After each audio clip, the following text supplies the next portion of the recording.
இப்போ உங்களை எந்த உபகரணமும் இல்லாமல் நீங்களாக வாழக்கூடிய அந்த சுகமான அந்த அனுபவத்தை கொடுத்து கொண்டிருப்பது யார் என்பதை கொஞ்சம் கவனிங்கள். நன்றியோடு நாம் வாழும் பொழுது இறைவன் நிச்சயமாக அந்த நன்றியை ஏற்பவனாக இருக்கின்றான். அவன் உங்களை வாழ வைத்து கொண்டிருப்பவன், உங்களுக்கு நல்லறிவையும் நற்குணங்களையும் அதிகரிப்பவன், வானங்களையும் பூமியையும் உங்களுக்காக இணைத்து உங்களை வாழ வைப்பவன், உங்களுடைய சூழ்நிலைகளை உங்களுக்கு சாதகமாக அமைப்பவன். உங்களுடைய சூழ்நிலைகள் நாம் கூறுவோம், என் சூழ்நிலை சரியில்லை. என்ன சூழ்நிலை எங்கே பார்த்தீங்க சரியாகிறதுக்கு? இப்போ உங்கள் சுற்றி சூழ்நிலைகள் தான் முக்கியம் தெரியுதா, உங்கள் உடம்பு உங்கள் அறிவு முக்கியம் தெரியுதா? என் நேரம் சரியில்லைன்னு சொல்லுவீங்களே, அந்த நேரத்தை அமைக்கிறது யார்? நீங்களும் ஜாதகம் வச்சுட்டு நேரம் பார்ப்பீங்களே, இந்த நேரமா அல்லது இப்போ சரியில்லையே, இந்த நேரத்தை என்ன செய்கிறது? இப்போ இந்த நேரத்துக்கான பரிகாரம் என்ன? இன்றைக்கி நான் கொஞ்சம் கஷ்டத்தோடு வாழ்ந்துட்டுருக்கிறேன், பயம் இருக்கத்தான் செய்யுது, அதை நீக்கியவன் இறைவன் தான். ஒரு சிறிய கஷ்டத்தோடு அடுத்த கஷ்டம் அதிகமாகும் பொழுது உலகத்தையே நான் மறந்து இந்த கஷ்டங்கள் என்னுடைய வாழ்க்கையை முழுமையையும் ஆக்கிரமித்துக் கொண்டிருப்பதாக எண்ணிக்கொண்டு மிகுந்த கவலைக்குள்ளாகிவிடுகின்றேன். அதன் பின்னர் அந்த கவலையை நீக்குவோம் யார்? அந்த கவலையை நீக்கினால் தவிர நீங்கள் மீண்டும் சகஜ நிலைக்கும் அழகான நிலைக்கும் மீண்டும் சுகமான உங்களுடைய உறுப்புகள் இயக்கத்திற்கும் வர முடியாது. உங்களுடைய நெஞ்சங்களில் நோய் இருக்கின்றன. பொய்களை நம்பக்கூடாது. மனிதர்கள் உயிர்களை காப்பாற்றுவார்கள் என்று நம்புகின்றீர்களே, உங்களுடைய ஆதாரம் என்ன? உயிரை பற்றி யாருக்கு தெரியும்? ஒரே ஒரு அதிர்ச்சியான செய்தி மனதிற்கு உயிர் அந்த நிமிடம் பிரிந்துவிடுகிறது. நீங்கள் எவ்வளவு திரகாத்திரமாக இருந்தாலும் சரி, மனம் உறுதியாக இருக்க வேண்டுமா, உங்களுடைய உடல் உறுதியாக இருக்க வேண்டுமா? இரும்பு கட்ட மாதிரி எது உறுதியாக இருக்க வேண்டும்? உங்களுடைய உள்ளம் உறுதியாக இருக்க வேண்டுமா, உங்களுடைய உடம்பு இரும்பு கட்டமாக இருக்கணுமா காப்பாற்றிக்கிறதுக்கு? ஃபிசிக்கல் எக்ஸசைஸ் உடற்பயிற்சி திரியிறமே என்ன கேடு நமக்கு? தேக்கு மரம் மாதிரி வச்சுருக்கணும், இரும்பு கட்டை மாதிரி வச்சுருக்கணும் சொல்கிறீங்களே. மனுஷங்களுக்கு இருக்கக்கூடிய அந்த உடல் வேணுமா, இரும்பு கட்டை வேணுமா? அசிங்கமாக பார்க்குறதுக்கு கண்ணை கொடூரமாக எப்படி நாம் தேர்ந்தெடுக்கின்றோம் மனிதர்களுடைய வழிமுறைகள்? இதுதான் வாழ்க்கை என்று. மனிதர்களை கண்களை கொண்டு பார்க்கின்றீர்கள், கண்களை கொண்டு பார்க்கும் அதே நேரம் உள்ளத்தில் உணர்த்துகின்றால் இது தவறானது என்று. கண்களால் பார்க்கும் எதுவுமே தவறானது தான், ஏனென்றால் அவ்வளவும் அழியக்கூடியது. இதனை நான் அழியாமல் காப்பாற்றிக் கொள்வேன் என்று கூறக்கூடியவன் யார்? படைக்கப்பட்ட நாளிலிருந்து எந்த பொருளாக இருக்கட்டும், படைக்கப்பட்ட நாளிலிருந்து அழிந்து கொண்டிருக்கின்றது. ஒரு சிறிய துளிவிடக்கூடிய இறைவனுடைய படைப்பாக இருக்கட்டும், ஒரு இலை அழியக்கூடியது, காய்ந்து சருகளாக ஆகக்கூடியது. நான் என் உடலை பக்குவப்படுத்தி கொண்டிருக்கின்றேன். என்றென்றும் அந்த சுகத்தை நான் என்னோடு வைத்துக்கொள்வேன் என்று உறுதியாக நம்புகின்றோம். அந்த சுகம் என்னை விட்டு நீங்காது என்று உறுதியாக நம்புகின்றோம். இந்த கட்டுமஸ்தான உடலை நான் வாழ்க்கை முழுமைக்கும் நிலைப்படுத்திக் கொள்வேன் என்றும் கூறுகின்றோம். சாத்தியமா? அப்படி என்றால் எப்படி இந்த கண்கள் பார்ப்பதை கொண்டு நீங்கள் பின்பற்றி கொண்டிருக்கின்றீர்கள்? இந்த கண்களும் காது மூக்கு வாய் தோல் எதுவுமே, இந்த ஐந்துமே மிருகத்தினுடைய செயல்பாடுகளை உங்களுக்கு உணர்த்தி கொண்டிருக்குமே தவிர உள்ளத்திலிருந்து வாழக்கூடிய அந்த வாழ்க்கையை உணர்த்தாது. ஐந்து அறிவு என்பது மிருகறிவு தானே. நான் மிருகமா அல்லது ஒவ்வொன்றையும் உள்ளத்தில் கொண்டு வந்து சீர்தூக்கி பார்த்து சரி தவறு என்பதை உணர்ந்து எப்பொழுது சீர்தூக்கி பார்க்கின்றனோ அப்பொழுது இறைவனுடைய ஆளுமை அங்கே வந்து விடுகின்றது. அவன்தான் அறிவிக்கின்றான் இது சரி தவறு என்று. இதை பார்த்து வாழும் காலமெல்லாம் உங்களுக்கு மனிதர்கள் அறிவித்துக் கொண்டிருக்கிறார் இது சரி தவறு என்று. நிச்சயமாக நான் மனிதர்களுடைய வாழ்க்கையில் இனி சிக்கக்கூடாது, சிக்க மாட்டேன். கெட்ட தன்மையை நான் நீங்குகின்றேன். படிப்பறிவு என்ற கெட்ட தன்மையை நான் நீங்குகின்றேன். அதனால் படிக்கலாமா வேணாமான்னு நீங்கள் கேட்பீங்க, உழைக்கலாமா வேணாமான்னு கேட்பீங்க. நன்றாக உழையுங்கள், இதுதான் வாழ்க்கை என்று எண்ண வேண்டாம். உள்ளக்குள் இன்னொன்று இருக்கின்றது. அந்த தகுதிக்கு உயர்ந்து நில்லுங்கள். உங்களுடைய கீழ்த்தரமான நீங்கள் தேர்ந்தெடுத்து கொண்ட பாதையில் கொஞ்சம் பொறுமையோடு வாருங்கள். இங்கே படித்து தான் ஆகணும். அந்த படிப்பு உங்களை சீரழிப்பதற்காக இந்த சிஸ்டம் கொண்டு வரப்பட்டிருக்கிறது. படிக்கிறேன்னு சொன்னால் தரமாட்டேன், வேலை தரமாட்டேன். நீங்கள் ஏன் வேலையை எதிர்பார்க்குறீங்க? நீங்கள் மற்ற பேருக்கு வேலை கொடுக்கக்கூடிய புதிய உணர்வோடு படைக்கக்கூடிய ஆற்றல் ஏன் உங்கள்கிட்ட இல்லை? நான் படைப்பாளனை நம்பவில்லை, படைக்கப்பட்ட பொருள்களை நம்பினேன். அந்த படைக்கப்பட்ட பொருள் அவரும் அழியக்கூடியது. ஆகவே என்னுடைய வாழ்க்கையும் அழியக்கூடியது. எப்பொழுதுமே ஒரு கலக்கத்தோடும் கவலையோடும் நாளைய வாழ்க்கை பற்றி எனக்கு எந்த விதமான உத்தரவாதமும் இல்லாத நிலையில் நான் என்னுடைய வாழ்க்கையை கழித்து கொண்டிருக்கின்றேன். பணம் என்ற ஒன்று மட்டும்தான் எனக்கு குறி. உடல் என்ற ஒன்று மட்டும்தான் எனக்கு குறி. உடலையும் நான் உறுதிப்படுத்திக் கொள்வதற்காக வேண்டி உடற்பயிற்சி, தியானங்கள், யார் யார் என்னென்ன பொருளுடையமாக கற்றுக் கொடுக்கின்றார்களோ அவ்வளவையும் நான் இருக்கின்றேன். ஆனாலும் எனக்கு வயோதிகம் ஏற்படும் என்பதை அறிந்தே நான் செய்து கொண்டிருக்கின்றேன். இவ்வளவுக்கும் மீறி என்னை வாழ்வித்துக் கொண்டிருப்பவன் உள்ளுக்குள் நான் ஏதோ என்னுடைய உணர்வு கூறக்கூடியதை ஏற்றுக்கொண்டு வாழ வேண்டும் என்ற அந்த ஒன்று இருக்கும் பொழுது அதனை மறந்துவிட்டு விரும்பி மறந்து விடுகின்றேன். அது என்னை வாழ வைத்துக் கொண்டிருக்கின்றது. முதலில் உதாரணம் கூறினேன். ஒரு விதை விதைத்த பிறகு எப்படி 4வது நாள் நீங்கள் பார்க்காத போது ஒரு இவ்வளவு வளர்ந்திருக்கின்றதோ, நீங்கள் பார்க்கிறதுக்கு முந்தைய நாள் பார்த்தீர்கள் ஒன்றுமில்லை என்று அப்பொழுது வளர்ந்து கொண்டிருக்கின்றது என்பதை அறிய வேண்டும் என்பதை ஒரு உதாரணமாக காட்டினேன். அதை போன்று நான் என்னுடைய இறைவனுடைய உணர்வை ஏற்றுக்கொண்டேன். என்னுடைய வாழ்க்கை முழுவதும் சுகமாக வாழ வேண்டும், ஏற்றுக்கொண்டு மறக்கின்றேன். அது வளர்ந்து கொண்டிருக்கின்றது. அது உங்களை இயக்கிக் கொண்டிருக்கின்றது. நீங்களோ என் அறிவின் காரணமாக வாழ்ந்து கொண்டிருக்கின்றேன் என்று இணை வைத்துக் கொண்டிருக்கின்றீர்கள். இறைவனுக்கு கொஞ்சமும் நன்றி இல்லாமல் ஒரு குறித்த காலமுறையில் நம்மளை விட்டு வைக்கின்றான், நல்லறி பெறட்டும் என்று. அந்த காலத்திற்குள் மீண்டும் பல இடர்பாடுகள் ஏற்படுகின்றன. ஒவ்வொரு முறையும் துன்பம் ஏற்படும் பொழுது நீங்கள் உங்களுடைய இறைவனையை அடைக்கின்றீர்கள், நிச்சயமாக அடைக்கின்றீர்கள். உங்களை மேற்கொள்ள எந்த ஒரு நன்மையும் அவனிடமிருந்து மட்டுமே என்பதை அறியுங்கள். அத்தியாயம் 16:60, 16:53. மேலும் உங்களிடம் இருக்கும் எந்த ஒரு நன்மையும் உங்களுடைய இறைவனிடமிருந்து வந்திருக்கின்றது. இது எப்படி நாம் அறிய முடியும் என்றால், உங்களுக்கு துன்பம் ஏற்பட்டுவிட்டால் அவனிடமே திரும்புகின்றீர்கள். அதற்கு முன்வரையில் நான் வாழ்ந்து கொண்டிருக்கின்றேன், நான் என்னுடைய வாழ்க்கையை முறைப்படி நடத்தி கொண்டிருக்கின்றேன், சிறப்பாக நடத்தி கொண்டிருக்கின்றேன், நான் குடும்பத்தின் தலைவன், நான் தான் சம்பாதித்து என் குடும்பத்தை காப்பாற்றி கொண்டிருக்கின்றேன் என்ற எண்ணம், நான் என்ற அந்த இணை வைப்பு நீங்குகின்றது. இறைவனிடமிருந்து ஒரு சிறு தடை வரும் பொழுது, உங்களுடைய பணம் உதவி செய்யவில்லை, உங்களுடைய உழைப்பு உதவி செய்யவில்லை, உங்களுடைய கண்காணிப்பு உதவி செய்யவில்லை, உங்களுடைய வீடுகளில் நான் குடும்ப தலைவன் என்ற அந்த தலைமை உங்களுக்கு உதவி செய்யவில்லை, துன்பத்திலாகி விடுகின்றீர்கள். இப்படி யாரை அடைக்கின்றீர்கள்? டாக்டர்களும் கைவிட்டு விட்டார்கள். முதலில் டாக்டரை அடைத்தேன், டாக்டரும் கைவிட்டு விட்டார்கள். இப்படி யாரை அடைப்பீர்கள்? துன்பம் என்பது கலை நிலை என்று வைத்துக்கொள்ளுங்கள். இதற்கு மேல் எதுவும் செய்ய முடியாத நிலை, அதுதான் துன்பம். எனக்கென்று சில ஆற்றல் இருக்கிறது நம்பிக்கை என்று கொண்டிருக்கும் வரையில் நான் துன்பப்பட மாட்டேன். சரியாகிவிடும், நாளைக்கு சரியாகிவிடும், நாளைக்கு சரியாகிவிடும். காலம் கடந்து கொண்டிருக்கின்றது, நிலைமை மோசமாகி கொண்டிருக்கின்றது. இப்பொழுது துன்பம். நீங்கள் துன்பத்தை அடையும் பொழுது யாரை அடைக்கின்றீர்கள் என்பதை கொஞ்சம் கவனித்து பாருங்கள். பிறகு கவனத்தை நீங்கள் மேற்கொள்ள வேண்டும். அவன்தான் எனக்கு என்று கவனத்தை மேற்கொள்ள வேண்டும். ஆனால் நாம் மறந்து விடுகின்றோம். இப்பொழுது நீங்கள் நம்பிக்கை கொண்ட நம்பிக்கைக்கு ஒரு உயிரோட்டம் பிறக்க ஆரம்பிக்கின்றது. அந்த உயிரோட்டத்தை நீங்கள் பார்க்க முடியாது. இப்பொழுது நீங்கள் உங்களுடைய மருத்துவங்களையும் வைத்துக் கொண்டிருக்கின்றீர்கள். துன்பத்தில் அவனை அடைத்தீர்கள். துன்பத்திற்கு முன்பாக டாக்டர்களை கடவுள்களாக ஆக்கிக்கொண்டு உங்களுடைய அறிவை மெச்சிக்கொண்டு சென்றீர்கள். அங்கு அவர்களால் முடியாது என்று வரும்பொழுது அதனை கைவிடவில்லை, அந்த மருத்துவத்தை கைவிடவில்லை, அதையும் வைத்துக் கொண்டிருந்தீர்கள். இறைவனையும் நம்பிக்கை கொண்டீர்கள் வேண்டும் என்று அவன் பக்கம் திரும்பினீர்கள். இப்பொழுது சுகம் கிடைக்கும் பொழுது யார் மூலமாக கிடைக்கிறது? முதலாவதாக டாக்டர்களை நம்பினோம், துன்பம் இல்லை, அப்பொழுது காப்பாற்றி விடுவார் என்ற அந்த தைரியம் இருந்தது. நாள் ஆக ஆக எனக்கு நிலைமை மோசமாகும் பொழுது பயம் ஏற்படுகின்றது. இந்த பயபக்தியோடு இப்பொழுது யாரை அடைத்தோம்? இறைவனை என்று அடைத்தோம். பயபக்திக்கும் இறை உணர்வுக்கும் எவ்வளவு நெருக்கம் என்பதை பாருங்கள். அதன் காரணமாக நீங்கள் சுகமடைகின்றீர்கள். இன்னமும் இந்த நாசமாய் போன மருந்துகளை சாப்பிட்டுக் கொண்டிருக்கின்றீர்கள், விடவில்லை. பொறுக்கித்தனமான இந்த மருந்தை சாப்பிட்டுக் கொண்டிருந்தீர்கள், விடவில்லை. அதுவும் இப்பொழுது இறைவனுடைய அனுமதி கொண்டு சுகமாக்கி கொண்டு வரும்பொழுது அதை பார்க்க முடியாத காரணமாக இப்பொழுது இந்த மருந்து தான் சுகமாக்கியது. இணை வைக்கின்றீர்கள். நிச்சயமாக கெட்ட தன்மை அங்கு. இனி பொருள்களை நம்பி வாழ வேண்டும், மருந்துகளில் வாழ வேண்டும். அங்கு இறை நம்பிக்கை கொண்டதன் காரணமாக நீங்கள் கிடைக்கப்பட்ட அந்த சுகம் மீண்டும் ஒரு குறிப்பிட்ட காலத்தின் மீது நீங்க ஆரம்பிக்கின்றது. இப்பொழுது முன்பை விட கஷ்டமான சூழ்நிலை. கிட்னி ஃபெயிலியராக சொல்லிட்டு இருக்காங்க தெரியுமா? இந்த மருந்தின் காரணமாகத்தான். இந்த மருந்துகள் முதலில் உங்களுடைய கல்லீரலை அடைகிறது. கல்லீரல் கெட்டு போகும் பொழுது மயக்கம், வாந்தி இதெல்லாம் வந்து போகும். தலைவலி, உடல் வலிகள் வரும் போகும்.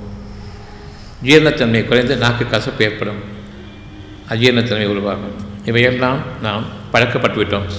இதற்கு எந்த விதமான முக்கியத்துவம் கொடுப்பதில்லை. ஆனால் இது ஏற்கனவே உங்களுடைய கெட்டத்தன்மையினுடைய விளைவு என்பதை பார்க்காமல் அது பழகி போன பிறகு கொஞ்ச நாள் அப்புறம் தெரியாமல் போயிடும். அப்போ சரியாயிடும். சரியாகவில்லை, பழகிவிட்டீர்கள். அந்த பழக்கத்தில் நீங்கள் வாழ்ந்து கொண்டிருக்கின்றீர்கள். இதுதான் வாழ்க்கை. நல்லா இருக்கிற மாதிரி தெரிஞ்சிட்டு இருக்குது. இல்லை, உள்ளுக்குள்ள அவ்வளோ விஷத்தன்மையும் அதிகமாகி கொண்டிருக்கிறது. ஒரு மஞ்சக்காமல் இருந்தால் என்னாகும்? நாய்க்கு கசப்பு ஏற்படும் படாதா? வாந்தி வருமா வராதா? உடலாம் சோர்ந்து போகுமா? சோர்ந்து போகாதா? இப்போ யாருக்கு உடம்பெல்லாம் சுறுசுறுப்பாக இருக்குது பாருங்க பார்ப்போம். எல்லா உடம்பும் சோர்ந்து போயிருக்குது அதிகாலை வேலையிலேயே. மருந்துகள் பழக்கமாகிவிட்டது, சோர்வும் பழக்கமாகிவிட்டது. இனி பசி எடுத்தாலும் சரி, அது பொய்யான பசியாக இருக்கிறது. வயிற்றில் போட்டதும் உப்பிக்கொள்கிறது. இவ்வளவு விஷத்தன்மையாக மாறி இறுதியாக சிறுநீரகங்கள் அடைகின்றது. அங்கு சிறுநீரகம் பழுதடைகிறது. 5% தான் அவங்களுக்கு சிறுநீரகம் இப்போ பழுதடைஞ்சிருக்குது. அதனால் இப்போவே நீங்கள் கிட்னிக்கு ஏற்பாடு பண்ணிக்கோங்க. வேறு கிட்னிக்கு இன்னும் கொஞ்ச நாள் கழிச்சு 15% போச்சு, 40% போச்சு. என்னப்பா பண்ணுறீங்க? 5%லேருந்து 40% முழுசாக அது வீணாக போகும்னு முற்கூட்டி அவங்களை அறிவிக்கிறீங்க. அப்போ நீங்கள் கிட்னி ஸ்பெஷலிஸ்ட். நீங்கள் 5% நோயை சுகமாக்கிறதுக்கு வக்கில்லாத ஸ்பெஷலிஸ்ட். அது இந்த கிட்னியும் போயிட்டு அடுத்த கிட்னியும் போயிடும். ஜோசியக்காரரா அல்லது ஸ்பெஷலிஸ்டாக? அதையும் நாம் நம்பினோம். ஆனால் உள்ளுக்குள் உணர்வு சுகமாக வேண்டும் என்ற இறைவனுடைய உணர்வு நம்பவில்லை. காரணம், நாம் இறைவனுக்கு இணை வைத்து விட்டோம். இந்த ஜடங்களை இணை வைத்து விட்டோம். இறைவனை பார்க்க வேண்டும் என்று நம்பினீர்களே, உயிரை பார்க்க வேண்டும் என்று நம்பினால் இதோ இருக்கின்றது. டாக்டர்களுடைய உயிரை கொடுக்கக்கூடிய உபகரணங்கள் இருக்கின்றன. சுவாசத்தை கொடுக்கக்கூடிய உபகரணங்கள் இருக்கின்றன. அந்த சுவாசத்துக்கு உயிர் மூச்சு கிடையாது. இறைவனுடைய மனத்தில் ஒரு வாக்கு கிடையாது. அந்த எண்ணம் உள்ளே நுழையாது. வெறும் ஜடக்காற்று, உயிரற்ற காற்று, செத்துப்போன காற்று. அதை வைத்து அமைக்கொண்டிருப்பாங்க. செயற்கை சுவாசம். நீங்கள் நினச்சிட்டு உயிரை காப்பாற்றிருக்காங்க. உயிர் இவன் கையில் இருக்குதா? கொஞ்சம் யோசிச்சுப்பாங்க. எவன் கையில் உயிர் இருக்குது? அவன் கையில் உயிர் இருக்குதுன்னு சொன்னால் அதுக்கு மரியாதை இருக்குது. இவன் கையில் உயிர் இருக்குதுன்னு சொன்னால் இதை விட கெட்டத்தன்மை இருக்குது. உங்களுடைய மனதில் கெட்டத்தன்மை இருக்கின்றது. அது நீங்க வேண்டும். இறைவன் ஒருவனை தவிர கதி இல்லை என்ற அந்த நல்ல தன்மை வர வேண்டும். அவனை தவிர கதி இல்லை. அல்லாஹ் என்பதனுடைய பொருள் அவனை தவிர இல்லை, அவ்வளவுதான். நீங்களும் சொல்வீர்கள் அவனன்றி அணுவும் அசையாது என்று. இறைவனிடம் திரும்பும் பொழுது நன்மைக்காக திரும்புவோமா, தீமைக்காக திரும்புவோமா? தீமைகள் நீக்கப்பட்டு நன்மைகள் வேண்டும் என்பதற்காக நாம் இறைவன் பக்கம் திரும்புவோம். அந்த இறைவன் பக்கம் உங்களுடைய நன்மைகள் ஒரு அணு கூட அசையாது, அவனுடைய அனுமதியின்றி.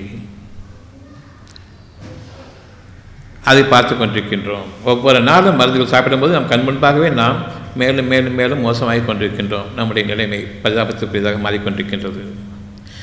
ஒரு மாட்டுக்கு, நல்ல மாட்டுக்கு ஒரு சூடு தான். மாட்டுக்கு ஒவ்வொரு நாளும் மருந்து சாப்பிட்டு, காலம் போல மருந்து சாப்பிட்டு கொஞ்சம் கொஞ்சமாக மோசமாயிட்டுன்னு தெரிஞ்சதுக்கு அப்புறம் கூட இறைவன் எவ்வளோ கருணையாளன். எந்தையாவது ஏதாவது ஒரு நிலையிலேயாவது என் பக்கம் திரும்பிடுங்கள். முற்றிலுமாக அடித்து கொண்ட பிறகு, தனக்கு மரணம் நெருங்கிவிட்டது, தனக்கு இதுதான் நேரம் என்று தெரிந்த பிறகு இப்பொழுது திரும்புகின்றான். அப்பொழுதும் ஐசி விட்டு வெளியே வர மாட்டேன். அங்கேயும் தான் டாக்டர் தான் காப்பாற்றேன். அங்கிருந்து அவர்களை ஒரு முறை கொண்டு வந்தேன், வெளியேற்றி வந்தேன். Heart attack. 2வது முறையும் கொண்டு வந்தேன். அந்த டாக்டர் சொல்கிறாரு, இது வரைக்கும் நான் காப்பாற்றலை, எனக்கு தெரியாது எப்படி காப்பாற்றப்பட்டீங்க, 3வது தடவை வந்துடாதீங்கன்னு சொல்லி அனுப்புகிறாரு. பிறகு நான் அங்கேயே போய் மரணமடைவேன். முதல் 2 முறை காப்பாற்றியது யார்? 3வது முறை போகும்போது நிச்சயமாக இவர்கள் இறை நம்பிக்கைக்கு துரோகமும் விரோதமும் இன்னும் இறைவனுக்கு பகிரங்கமான அநீதம் செய்வனாகவும் தங்களுடைய வாழ்க்கையை முடிக்கும் பொழுது அவர்களுடைய ஆன்மா நிந்திக்கப்பட்ட ஆன்மாவாக வெளியேறும். இனி அவர்களுக்கு நல்ல வாழ்க்கையும் இல்லை. இப்பொழுது என்னுடைய எண்ணமெல்லாம் படைப்பாளனின் பக்கம் திரும்புகின்றது. படைப்பாளனே என்று உங்களுடைய இருதயங்கள் ஒவ்வொரு மூச்சிலும் அவனை நினைவு கூற வேண்டும். புதிய படைப்பாக, புதிய ஆற்றலோடு, புதிய மனநிலையோடு, கவலையும் பயமும் நீக்கப்பட்ட அந்த உத்தரவாதம் உள்ள இறைவனுடைய வாக்குகளை கிரகிக்கும் தன்மையோடு, அந்த உள்ளத்தோடு, அகக்கண்ணோடு நான் மீண்டும் படைக்கப்பட வேண்டும். அத்தியாயம் 16:53. எந்த நன்மை உங்களிடம் இருந்தாலும் அது அல்லாஹ்விடமிருந்து, அவனை தவிர இல்லை. அவ்வளவுதான். அவன் யார்? பார்க்க முடியாது. பார்க்க முடியாதவன் யார்? படைப்பாளன். நீங்கள் அறியாத நிலையிலிருந்து படைப்பவன். உங்கள் கண் முன்பாக அவன் படைப்பை நிகழ்த்த மாட்டான். படைத்த பிறகு உங்களுக்கு அதை கொடுக்கின்றான். ஆனால் அதற்கு முன்பாக உள்ளத்துக்கு அறிவித்து விட்டான், இது உங்களுக்கு தேவை என்று. வேண்டுமா வேண்டாமா? வேண்டும் என்று கூறக்கூடிய அந்த நிலையில் என்னுடைய பிரார்த்தனை முடிந்து போய்விட்டது, வேண்டுதல் முடிந்துவிட்டது. இப்பொழுது எப்படி நீங்கள் வேண்டுவீர்கள்? உங்களுடைய இறைவனிடம் எனக்கு இதை கொடு. எது வேணும்? என்னுடைய உடல் நலத்தை கொடுன்னு கேட்பீங்களா? என்னுடைய லிவர் எனக்கு திருப்பி கொடு, என்னுடைய கிட்னி கொடுன்னு கேட்பீங்களா? எனக்கு சுகத்தை கொடுன்னு கேட்பீங்களா? எனக்கு கிட்னி தான் கேட்பீங்களா? சுகத்தை கொடு. அந்த சுகம் பார்க்கக்கூடிய பொருளா? இல்லை. ஒவ்வொரு பிரார்த்தனையிலும் பார்க்க முடியாத அரூபத்தை அவன் அமைத்தான். மறைவானவற்றை நீங்கள் நம்பிக்கை கொள்ளும் வரையில் இறைவனுடைய உதவி கிடையாது. வெளிப்படையானவற்றை நீங்கள் நம்பிக்கை கொண்டிருக்கும் வரையில் உங்களுடைய காரியங்கள் உங்களை படுக்கையிடால் நிலை கொண்டு போகும். இறைவன் உங்களுக்கு அநியாயம் செய்யவில்லை. ஒவ்வொரு சிறு சிறு கஷ்டங்களிலிருந்தும் பெரும் கேடுகள் வரையிலும் அவன் உங்களுக்கு அநியாயம் செய்யவில்லை. நீங்கள் உங்களுக்கு அநியாயம் செய்து கொண்டீர்கள். நிச்சயமாக இதற்கான பதில் உங்களுடைய காலம் முடியும் பொழுது எனக்கு பதிலாக உங்களுடைய மனிதர்களையும் உங்களுடைய அறிவையும் உங்களுடைய கைகால்களையும் நீங்கள் நினைவைத்தீர்கள். நிச்சயமாக உங்களுடைய கண்களும் உங்களுடைய காதுகளும் உங்களுடைய தோள்களும் சாட்சி கூறும் இறைவனுக்கு விரோதமாக நீங்கள் நடந்தீர்கள் என்று. பொருள்களின் அடிப்படையில் நீங்கள் நடந்தீர்கள். உங்கள் கைகால்களை நம்பினீர்கள். மனிதனாக உங்களை படைத்து மனம் என்ற ஒன்றை அமைத்து, மனதிற்கு உள்ளம் என்ற ஒன்றை அமைத்து, அதை கிரகிக்கக்கூடிய சக்தியையும் அமைத்து, மறைவானவற்றிலிருந்து இறைவனுடைய அந்த காற்றிருக்கக்கூடிய செய்தியை உணர்வாக கிரகித்து அது வேண்டும் என்று விரும்பக்கூடிய அளவுக்கு உங்களுக்கு விருப்பத்தையும் அமைத்தான். இவ்வளவையும் கொடுத்த பின்னர் பார்க்கும் பொருள்களை நான் நம்பினேன். செத்து கொண்டிருக்கும் ஒவ்வொரு பொருளும். உருவ வழிபாடு செய்யாதீர்கள். உங்களுடைய கற்பனைகள் உங்களுக்கு நிச்சயமாக வாழ்க்கைக்கு உதவாது. அந்த கற்பனைகள் தான் உங்களுடைய பெரும் ஆற்றலை நினைத்து கொண்டிருக்கூடிய உங்களுடைய கல்வி படிப்பு. அந்த கல்வி படிப்பு பணம் சம்பாதிப்பதை மட்டும்தான் உங்களுக்கு அறிவிக்கும். அந்த பணம் சம்பாதிப்பதற்கு குணங்கள் அவ்வளவையும் கைவிட வேண்டும். தாராளமாக கொடுக்கக்கூடிய அந்த சுகமான அனுபவங்களிலிருந்து களவாணித்தனமாக பறிக்கக்கூடிய இந்த பணத்தை அபகரிக்கக்கூடிய வழிகளை காட்டக்கூடிய இந்த படிப்பு உங்களுக்கு பெருமைக்குரியதாக ஆகிவிட்டது. களவும் கற்று மறக்க வேண்டும். இந்த களவாணி படிப்பை கற்றுக்கொண்டீர்கள், இனி மறந்துவிடுங்கள். இறைவன் ஒருவன், அல்லாஹ் என்ற அந்த ஒரு சொல் அவனை தவிர இல்லை என்ற தூய்மையின் மீது நான் நினைத்திருக்கக்கூடிய அந்த சொல்லாக இருக்கின்றது. பிறகு இப்பொழுது இறைவன் பக்கம் திரும்புங்கள். அல்லாஹ் என்ற அந்த ஸ்டேஜ் வந்த பிறகு உன்னை தவிர கதியில்லை என்ற தூய்மையை ஆக்கிக் கொள்ளுங்கள். என்னுடைய அறிவோ, என்னுடைய வழிமுறைகளோ, என்னுடைய கல்வியோ, மனிதர்களுடைய படிப்பறிவோ ஒரு காலம் கிடையாது, அவனை தவிர இல்லை என்ற அந்த தூய்மை அல்லாஹ் என்ற அந்த ஸ்டேஜ் அது வந்த பிறகு படைப்பாளன் என்று அடையுங்கள். அல்லாஹ் என்பது கடவுளுடைய பெயர் இல்லை, உங்களுடைய உள்ளத்தின் தூய்மைக்கான அடையாளம். அவனை தவிர கதியில்லை என்ற நிலைக்கு வந்துவிட்டேன் என்ற அடையாளம். இந்த அடையாளத்தின் மீது இறைவன் பக்கம் திரும்புங்கள். படைப்பாளன் என்று திரும்புங்கள். உணவளிப்போனே என்று திரும்புங்கள். நம்பிக்கை அளிப்போன் என்று திரும்புங்கள். கவலைகளை நீக்குவோனே என்று திரும்புங்கள். என்ன அழகான சுகமான உணர்வாக இருக்கின்றதோ உணர்வின் அடிப்படையில் நீங்கள் அவனை கூப்பிடும்போது மட்டும்தான் உங்களுக்கு உதவி. பொருள்களின் அடிப்படையில் கூப்பிடும்போது நிச்சயமாக நீங்கள் இணை வைத்த அந்த உங்களுடைய இணை தெய்வங்களுக்குள் நீங்கள் சென்று விடுங்கள். இங்கே வர முடியாது. நீங்கள் விரும்பாதவைகளையெல்லாம் கற்றுக் கொடுக்கப்பட்டீர்கள். எனக்கு உண்டு என்று கூறினீர்கள். உங்களுக்கு எது விரும்ப மாட்டீங்களோ, உங்களை ஒரு அரை வச்சு போட்டுனா விரும்புவீங்களா? விரும்ப மாட்டீங்க. உங்களை கைகாலெலாம் கட்டிப்பட்ட விரும்புவீங்களா? நீங்கள் விரும்ப மாட்டீங்க. உங்கள் கண்ணை எடுத்துட்டா விரும்புவீங்களா? காது ஒரு மூலையில் கட்டி போட்டால் நீங்கள் விரும்புவீங்களா? உங்களை ஒரு ரூம் பூட்டி போட்டால் விரும்புவீங்களா? விரும்ப மாட்டீங்க. இதுக்கு முன்னாடி உங்களுக்கு ஒரு நெருப்பையும் முன்னாடி வச்சாச்சு, விளக்கையும் வச்சாச்சு, ராத்திரி போல் அதில் இருக்கிறதுக்கு, காலை போல் அதில் இருக்கிறதுக்கு விரும்புவீங்களா? விரும்ப மாட்டீங்க. உங்களுக்கு எதை விரும்ப மாட்டீங்களோ அவ்வளோ கடவுளுக்கு கொண்டு என்று விரும்புவீர்கள். இதெல்லாம் அவன் தாங்கிக்கணும், நான் தாங்க முடியாது. உங்களை ஹவுஸ் அரெஸ்ட் பண்ணால் பிடிக்குமா? பிடிக்காது. ஆனால் கடவுளை ரூம் அரெஸ்ட் பண்ணி வைப்பேன், 4 அடி 4 அடிக்குள்ளே போட்டு வைப்பேன், பிடிக்கும். எதனையெல்லாம் நீங்கள் விரும்ப மாட்டீர்களோ உங்களுடைய கற்பனை தெய்வங்களுக்கு அவ்வளவையும் உண்டாக்கிறீர்கள். இது உங்களுக்கு சரியா தவறா? உங்களுடைய மனதோடு இணைந்திருக்கக்கூடிய அவனை பிடுங்கி வெளியில் இருந்துவிட்டு ஒரு உருவம் அமைத்தோம், கண்கள் வைத்தோம், பார்க்க முடியாது என்று தெரியும். குரலாக அமைக்கின்றோம் கடவுளை, காதுகள் வைக்கின்றோம், கேட்க முடியாது என்று தெரியும், உயிர் சக்தி கொடுக்க முடியாது என்று தெரியும். உயிர் அளிப்பவனுக்கு நான் உயிரை பறித்துவிட்டு ஜலமாக்கி நான் என்னை பார்க்கக்கூடிய தெய்வமாக நான் அமைத்து கொண்டிருக்கின்றேன். கற்பிக்கப்பட்டேன், உணர்வடையவில்லை. அந்த உணர்வின் பக்கம் எப்பொழுது திரும்புங்கள். நிச்சயமாக இறைவன் கூறுகிறான். அத்தியாயம் 16:62. அத்தியாயம் 16:62. மேலும் நீங்கள் விரும்பாதவைகளை அந்த ஒருவனை தேர் கதி இல்லை, அகிலங்களை படைத்தானே அவனுக்கு உண்டு என்று நீங்கள் ஏற்படுத்துகின்றீர்கள். நிச்சயமாக தங்களுக்கு நன்மையே கிடைக்கும், நாம் ஆராதனை செய்து கொண்டிருக்கணும் என்று எண்ணுகின்றீர்கள். உங்களுடைய கற்பனைகள் உங்களுக்கு விடியும் பொழுது அதில் நீங்கள் நிச்சயமாக விரும்பியதில்லை என்பது தெரியும் பொழுது நிற்கதிக்கு ஆளாக்கப்படுவீர்கள். அந்த நிலையிலிருந்து இன்று நீங்கள் உங்களை பாதுகாத்துக் கொள்ளுங்கள். யாவற்றையும் மிகைத்தவன், மிக தூய்மையானவன், வானங்களையும் பூமியையும் படைத்தவன், அவனே நீங்கள் கற்பனை செய்து அவனே நீங்கள் இழிவுக்குள்ளாக்கி கொண்டிருக்கின்றீர்கள். பார்க்க முடியாதவன், கேட்க முடியாதவன். நாம் அவனை தூய்மைப்படுத்த வேண்டும், நாம் அவனுக்கு ஒளி கொடுக்க வேண்டும். கண்களுக்கு ஒளியில்லை, முன்பாக ஒளியை வைக்கின்றோம். இவ்வளவையுமே நான் சிந்தித்து பார்க்கும் பொழுது என்னுடைய உள்ளத்தில் எனக்கு ஒளி வேண்டும். இப்பொழுது அவன் உள்ளத்தோடு இணைந்திருக்கின்றான். இந்த ஒளியின் மீது நான் நம்பிக்கை கொள்ள முடியுமா? இந்த ஒளியின் மீது நான் நம்பிக்கை கொள்ள முடியுமா? பார்த்த அடுத்த நிமிடமே கண் பொட்டையாகி. எதனை நம்பிக்கை கொள்ள வேண்டும்? நம்பிக்கை என்ற ஒளி வேண்டும். சத்தியத்தின் மீது எனக்கு அதனை நம்பிக்கை கொள்ளக்கூடிய ஆதரவு, நல்லறிவும் நற்சிந்தனையை கொண்டு தெளிவடையக்கூடிய அந்த ஒளி வேண்டும் நம்பிக்கை கொள்வதற்காக. இப்பொழுது உங்களுடைய உள்ளம் என்ன கூறுகின்றது? என் உள்ளத்தில் இருக்கக்கூடிய சத்தியத்தின் மீது, அரூபமான அந்த மாபெரும் ஆற்றலின் மீது, சுகமான செய்தியின் மீது, படைக்கும் ஆற்றலின் மீது இன்று நான் நம்பிக்கை கொள்ள ஆரம்பிக்கின்றேன். படைக்கப்பட்டுவிட்ட, அழிந்து கொண்டிருக்கக்கூடிய, ஒளி இழந்து கொண்டிருக்கக்கூடிய ஒன்றின் மீதும் உலகத்தினுடைய எந்த பொருளாக இருந்தாலும் நிச்சயமாக இருக்கக்கூடாது. இறைவன் படைத்த பொருள்களை நான் பார்க்கின்றேன். துளிவிடக்கூடிய அழகான இலை எப்படி அது மஞ்சள் நிறமாகி காய்ந்து சருகுகளாகி கீழே விழுந்து நெருப்பு பட்டக்கூடிய நிலையில் இருக்கின்றதோ, அந்த ஒரு படைக்கப்பட்ட நாளிலிருந்து அதை அறிந்து கொண்டிருக்கக்கூடிய அறிவை கொண்டு வாழ மாட்டேன். படைக்க இருக்கக்கூடிய உணர்வின் ஆற்றலை கொண்டு புதிய படைப்பாக என்றும் பசுமையோடு புத்துணர்ச்சியும் புது பொழிவையும் கொடுக்கக்கூடிய ஒவ்வொரு பார்வையிலும், ஒவ்வொரு அசைவிலும், ஒவ்வொரு சத்தத்திலும் தொட்டு பார்க்கும் பொழுதும் பட்டு மாதிரி இருக்கின்றது ஒவ்வொரு இலையும். அந்த மாதிரியான வாழ்க்கையை நான் வாழ விரும்புகின்றேன், உள்ளத்தில் நினைத்து. இதனை நம்பிக்கை கொள்ளும் வரையில் நமக்கு வாழ்க்கை இல்லை.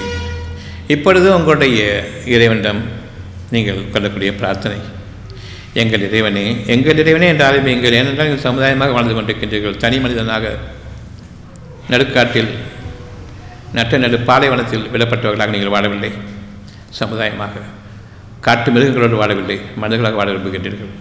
மனித தன்மையோடு வாழ வேண்டும். அந்த தன்மை, கெட்ட தன்மை நீக்கப்பட்டதாக இருக்க வேண்டும். எங்கள் இறைவனே என்று நீங்கள் அழைக்கும் பொழுது நீங்கள் என்னையும் சேர்த்து அழைக்கிறேன். எனக்காகவும் நீங்கள் அழைக்கின்றீர்கள், நான் உங்களுக்காக அழைக்கின்றேன்.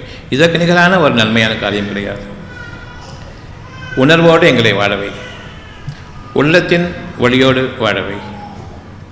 பணம் என்ற இந்த கேள்விகளை விட்டும் என்னை பாதுகாத்துக்கொள்.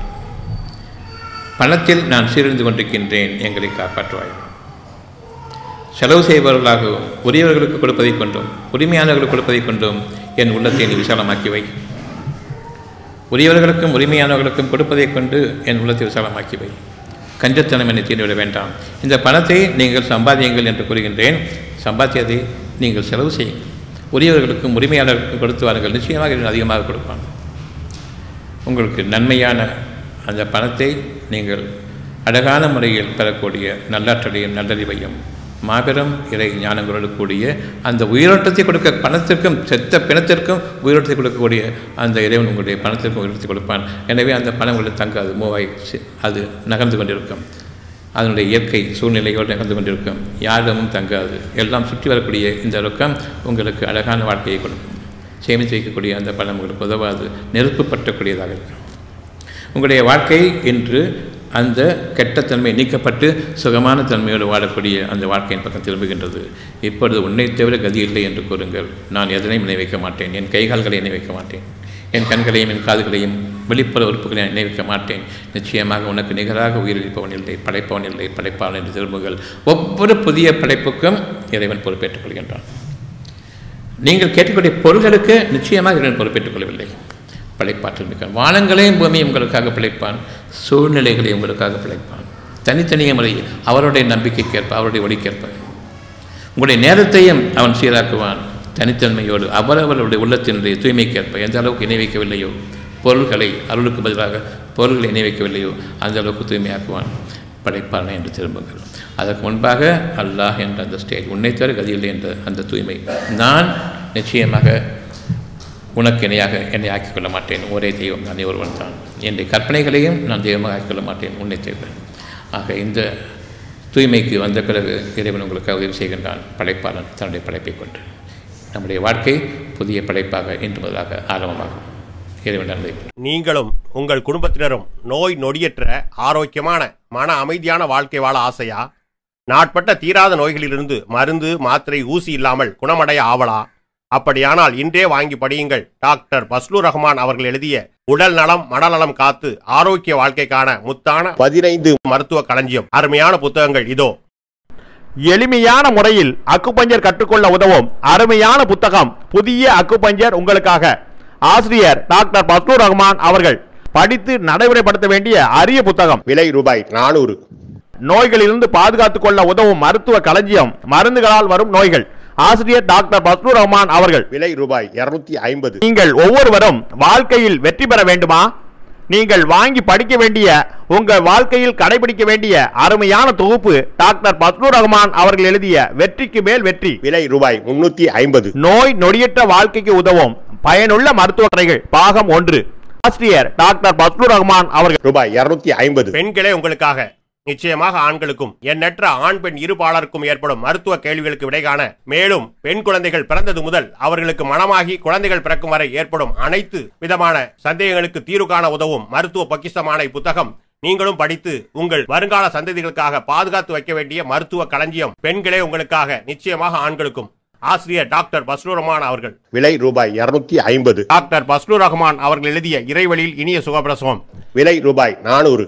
டாக்டர் பஸ்லூர் ரஹ்மான் அவர்கள் எழுதிய நோய் நொடியற்ற வாழ்க்கைக்கு உதவும் மருத்துவ கட்டுரைகள் பாகம் 2. விலை ரூபாய் 250. மருந்து மாத்திரை ஊசி இல்லாமல் நோய்களிலிருந்து தப்பிப்பதற்கும் ஒவ்வொரு குடும்பத்திலும் இருக்க வேண்டிய அருமையான புத்தகம் தான் நீங்களும் அக்குபஞ்சர் டாக்டர் ஆங்கள். விலை ரூபாய் 250. வாழ வழிகாட்டும் அற்புதமான புத்தகம் தான் டாக்டர் பஸ்லூர் ரஹ்மான் அவர்கள் எழுதிய இறைவழி மருத்துவம் பயனளிக்க இறைவனை பிரார்த்திப்பது எப்படி. விலை ரூபாய் 250. இறைவழி மருத்துவம் பாகம் 1. ஆசிரியர் டாக்டர் பஸ்லூர் ரஹ்மான் அவர்கள். விலை ரூபாய் 200. இறைவழி மருத்துவம் பாகம் 2.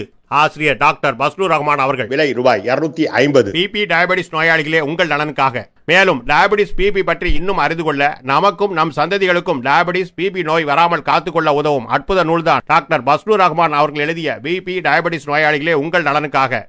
ஒவ்வொரு வீடுகளிலும் அவசியம் இருக்க வேண்டிய நூல்தான் பிபி டயபெட்டிஸ் நோயாளிகளே உங்கள் நலனுக்காக. விலை ரூபாய் 250. டாக்டர் பஸ்லூர் ரஹ்மான் அவர்கள் எழுதிய எப்படி கற்றோம்.